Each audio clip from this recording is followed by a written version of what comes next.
रमेश जीवनलाल का पुत्र, अवस्था 22 वर्ष। कमला रमेश की पत्नी, अवस्था 19 वर्ष। प्रमोद कमला का भाई, अवस्था 23 वर्ष। गौरी जीवनलाल की पुत्री, अवस्था 22 वर्ष। गौरी की सास, अवस्था 45 वर्ष। गौरी के ससुर, अवस्था 49 वर्ष। दो बाल कलाकार विजया और अस्मिता। सूत्रधार के रूप में मैं अनुष्का और मैं प्रीति आप सबका इस एकांकी में स्वागत करती हूँ। कमरा आधुनिक ढंग से सजा है। जीवनलाल खिड़की के समीप खड़े हुए दिखाई पड़ते हैं। वे बाहर की ओर देख रहे हैं। उनसे कुछ हटकर ही प्रमोद विनम्र भाव से खड़ा है, चेहरे पर निराशाजन्य करुण भाव। प्रणाम बाबूजी, क्या निर्णय लिया आपने? विदा नहीं होगी। लेकिन हर लड़की अपना पहला सवन अपनी सखी सहेलियों के साथ हंस खेल के बिताने का सपना देखती है। जानता हूँ। जीवनलाल बेचैनी से कुर्सी पर बैठकर जम्हाई लेते हैं, मानो प्रमोद की बातें से उब रहे हैं। परंतु यह जानकर भी मैं अपना निर्णय सुना चुका हूँ। विदा नहीं होगी। यदि मैं कमला को बिना लिए गया तो माँ का निर्णय टूट जाएगा। मैं मजबूर हूँ। अगर माँ बहन का इतना ही ख्याल था तो दहेज के पूरे पैसे क्यों नहीं दिए? अपनी सामर्थ्य के अनुसार जितना भी हो सका हमने दे दिया। परंतु अगर तुम्हारी सामर्थ्य कम थी तो अपनी बराबरी का कर देते। झोपड़ी में रहकर महल सनाता क्यों देना? जी देना तो दूर, बारात की खातिरदारी भी ठीक से नहीं। हरी बिरादरी में जो हंसी हुई, उस करारी चोट का घाव आज भी हरा है। जाओ कह देना अपनी माँ से कि अगर बेटी को विदा कराना चाहती है तो पहले उस चोट के लिए मरहम भेजे। या आप क्या कह रहे हैं? ठीक कह रहा हूँ। मेरा फैसला आखिरी है। विदा तभी होगी जब 5 लाख रुपए इस हाथ पर लाकर रखो। यह तो सरासर अन्याय है। शिकायत आपको हमसे है। उस भोली वाली लड़की ने आपका क्या बिगाड़ा है जो आप उससे विदा न कर उससे बदला ले रहे हैं? अगर रमेश बाबू होते तो वह क्या कर लेता? वह मेरा बेटा है। तुम्हारे तरह बड़ों से बोलने की आदत नहीं है उसे।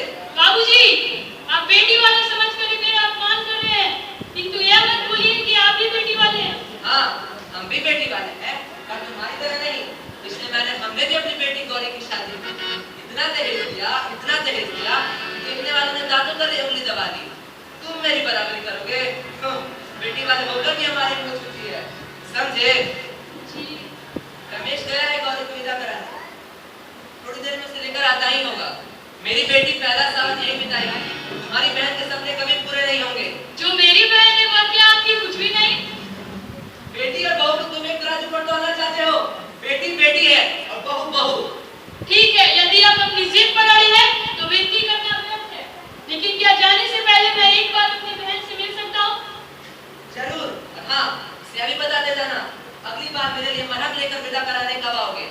अरे सुनती हो गौरी की माँ, जरा बहू को भेज दो, अपने भाई से आकर मिल ले।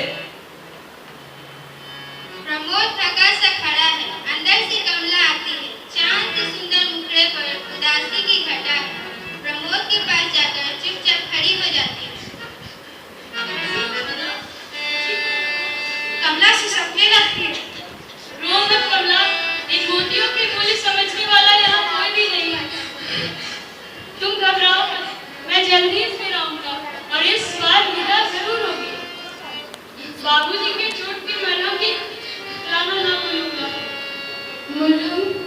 हाँ कमला, हमारे व्यापार से बाबूजी के दिल में एक घाव हो गया है।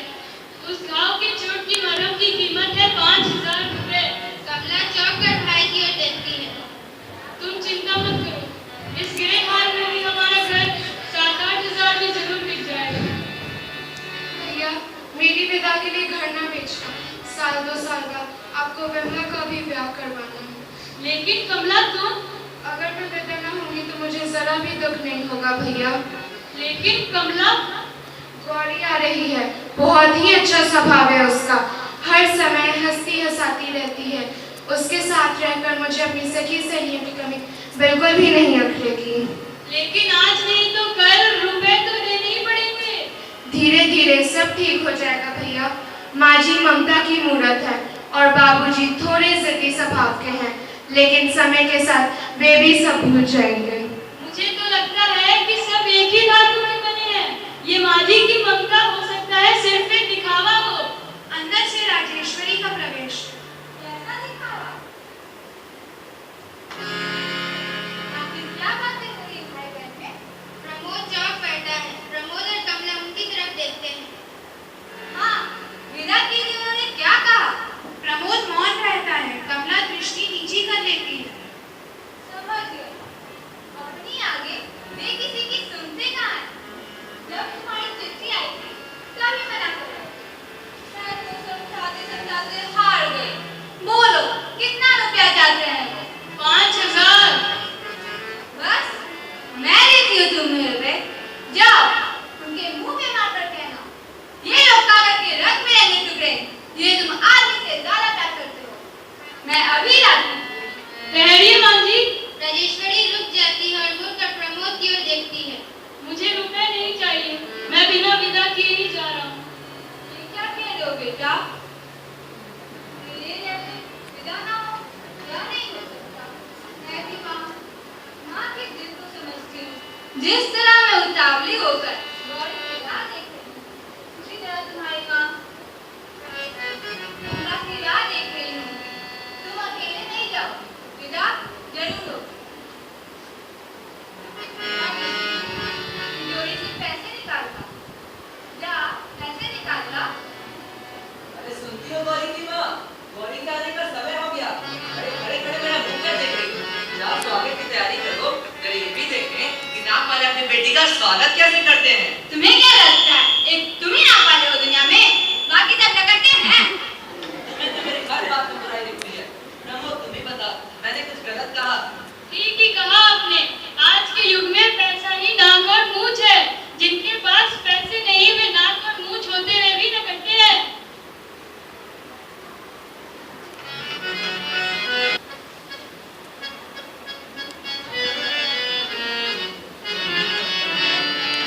रमेश गौरी के ससुराल जाता है। वहाँ गौरी के ससुर से गौरी को ले जाने की बात करता है। चाचा जी, देखो कौन आया है। कौन आए? नमस्ते बाबू, कैसे हैं आप? अरे रमेश, नमस्ते नमस्ते। कैसे आना हुआ? मैं गौरी को विदा कराने आया हूँ, क्योंकि उसकी शादी के बाद उसका पहला सावन आने वाला है। अगर आपकी आज्ञा हो तो क्या उसे मैं अपने साथ ले जाऊँ? नहीं, गौरी विदा नहीं होगी जब तक दहेज के पैसे इन हथेलियों पे लाके नहीं रखोगे। परंतु बाबूजी, रीति रिवाज हो क्या? रीति रिवाजों का एक नहीं ख्याल था तो दहेज के पूरे पैसे क्यों नहीं दिए? और जो दहेज की कमी हुई है उसका क्या? पहले पूरे पैसे दो, फिर गौरी की विदाई होगी। जी, क्या मैं गौरी से मिल सकता हूँ? हाँ, अभी बुलाती हूँ। गौरी, गौरी, जरा सुन बेटा, आ अपने भाई से आकर मिल ले।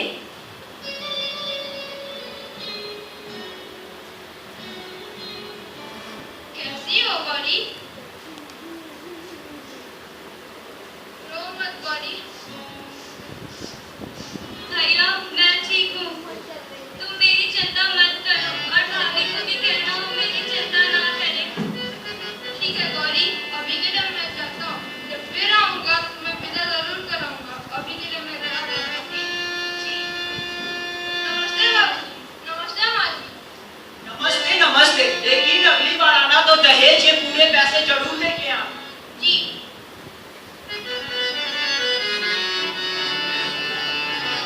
कमला के ससुराल का दृश्य।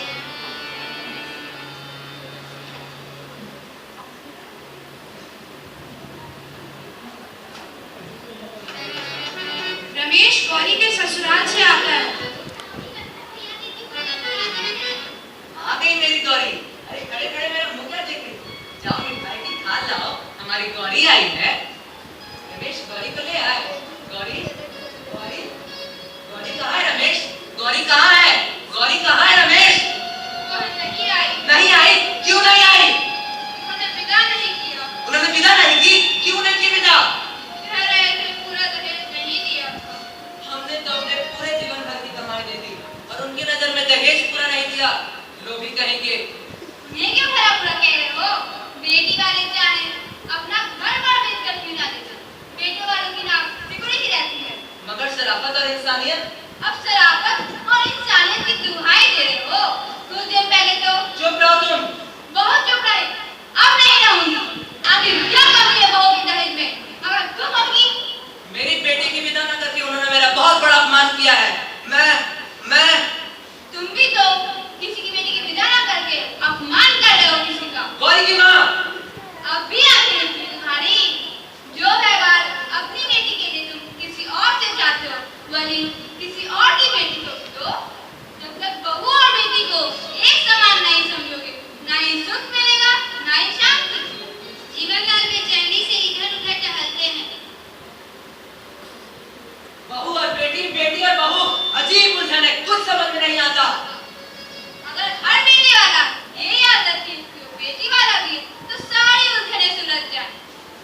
शायद तुम ठीक कहती हो। अब मुझे आज्ञा दीजिए बाबूजी, मेरी गाड़ी का समय हो रहा है, मैं जा रहा हूँ, जल्दी ही फिर आऊंगा और इस बार आपकी चोट का मलहम जरूर लाऊंगा। चलो प्रमोद, मुझे और लज्जित ना करो बेटा। मुझे अपनी चोट का इलाज बेटी के ससुराल वालों ने जिसने चोट से कर दिया है। बाबूजी, कभी कभी छोटी मलहम का काम कर जाती है बेटा। अरे खड़े खड़े मेरे मुंह क्या देख रहे हो? जाओ विदाई की तैयारी करो। तुमको विदा नहीं करना है क्या?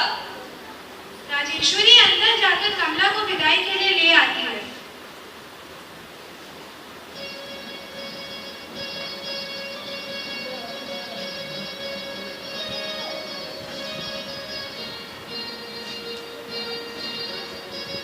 जा बेटी, खुशी खुशी घर जा।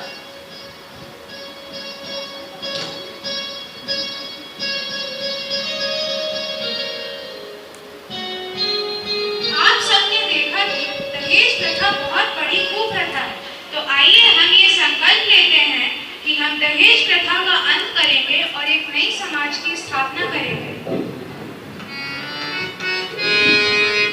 दहेज को मिटाना है, नया समाज बनाना है।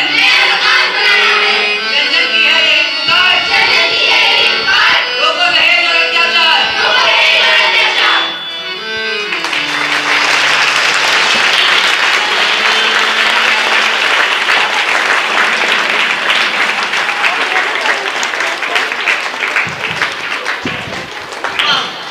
This performance was like the mirror of our society.